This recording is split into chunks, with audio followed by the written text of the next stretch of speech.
Salve, salve, gente, como estamos vocês? Olha, retomando aquele nosso raciocínio, né? Nosso grande bate-papo sobre os 5 maiores tipos de dificuldade em quem está entrando no mercado da tatuagem encontra, não é?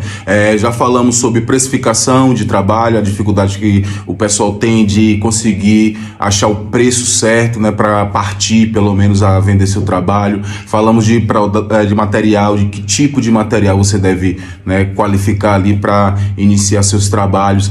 Depois, a confusão que é você entrar no mercado, alguém que te dê um treinamento te deixa solto e você fica vagueando sem saber por onde começar, que tipo de trabalho fazer, por onde você deve seguir, né? E falamos também de como angariar clientes, como começar a obter os clientes certos dentro do seu nicho, com total consciência.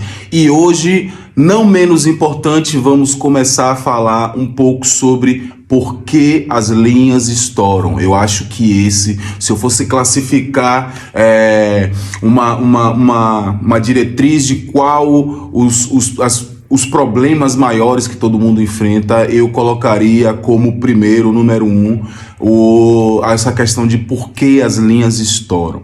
Então vou tentar ser bastante sucinto, porque é um assunto delicado. É difícil você realmente entender se você não tiver tomado um curso com alguém a seu lado de verdade ali, reparando nos mínimos detalhes que você está fazendo. É difícil você sozinho descobrir como fazer uma linha e essa linha não estourar.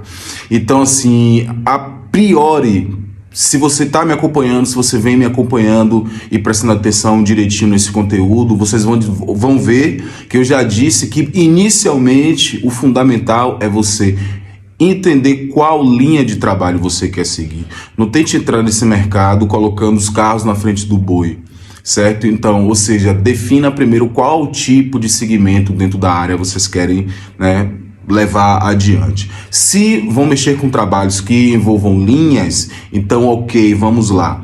As linhas. Inicialmente, uma das dificuldades maiores é justamente a questão do material. Qual material você vai pegar para poder começar a fazer uma linha, começar a criar uma linha? Então já vem daí a primeira complicação. Se você conseguiu passar essa etapa, se você conseguiu ter uma noção do que você precisa para começar a fazer as linhas, ok. Então vamos lá, você passa para o pigmento. Qual tipo de pigmento? Então você precisa ter o pigmento adequado para poder fazer a linha. Você, por exemplo, não pode usar uma linha, um pigmento que ele é mais denso, que ele é mais espesso, como por exemplo os pigmentos para fazer tribal. Você não vai pegar uma tinta que faz tribal para fazer linha. Você vai estourar o traço. Não tem para onde correr. Você vai ter dificuldade. A dificuldade que você tem vai trazer um esforço maior e você vai brigar ali com o material, você vai brigar com a pele e no final o resultado é um traço estourado, é um traço falhado, é um traço grosso. Você não vai conseguir. Então você deve primeiro conhecer o pigmento que você vai usar. Tem que ser o pigmento adequado para fazer as linhas, ok? Essa foi a segunda etapa, então você passou a primeira etapa, você sabe o material que vai usar. Segunda etapa, você já está ali, não, o pigmento está ok, pronto, aí você vai para a pele. Um ponto que é muito importante, se você está começando, não tente fazer trabalhos em áreas que vocês ainda não têm total controle e entendimento de profundidade. Como, por exemplo, não tentem fazer tatuagens de linha em costela. A região da costela, a região da barriga, a região da virilha, são lugares muito irrigados, as mãos, os pés, esses lugares são irrigados, o tecido ele é pronto para se regenerar mais rápido, então tem muita irrigação.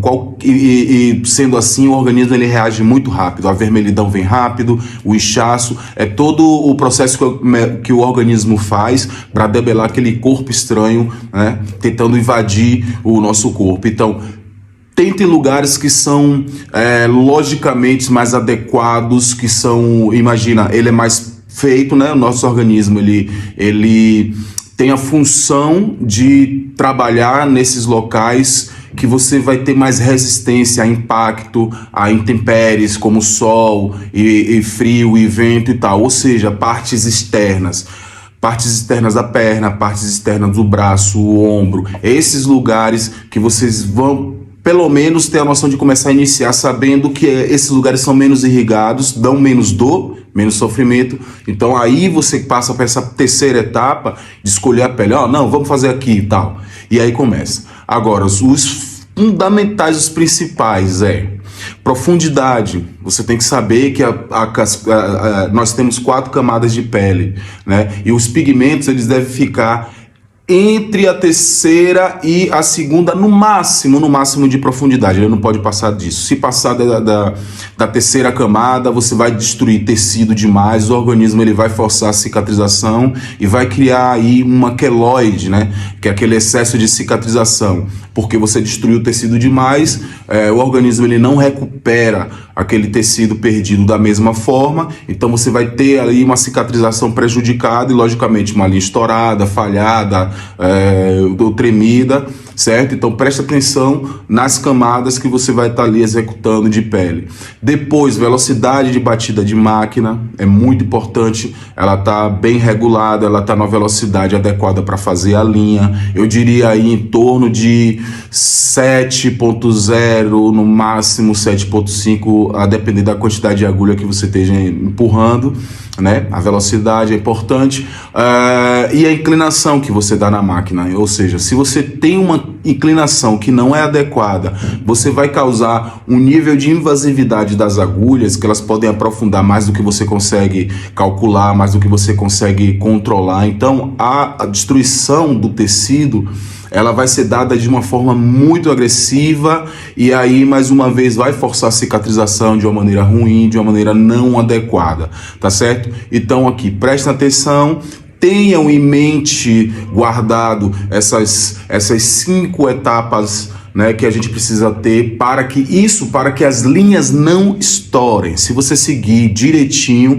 esse padrão, as linhas elas não irão estourar. Não significa que você vai estar fazendo uma linha perfeita, uma linha boa, uma linha duradoura, mas significa que você já vai estar com o seu entregável melhorado, porque ali a linha não vai falhar. Daqui a 1 ano, 2 anos, seu cliente quando voltar, ele não vai ter a preocupação daquele traço que está ruim, você não vai precisar se preocupar em retocar o trabalho, porque se você faz, por exemplo, um fine line, que tem que estar a linha perfeita de uma vez só, e você tem que retocar o fine line depois de um tempo, o que vai acontecer é que você vai precisar retocar ele todo, porque o pigmento novo ele vai expandir diferente, e aí vai ficar com uma coloração diferente, aí você vai ter aquele prejuízo de ter que restaurar o trabalho inteiro. Restaurando o trabalho inteiro, perde a beleza e ele deixa de ser um fine line, certo?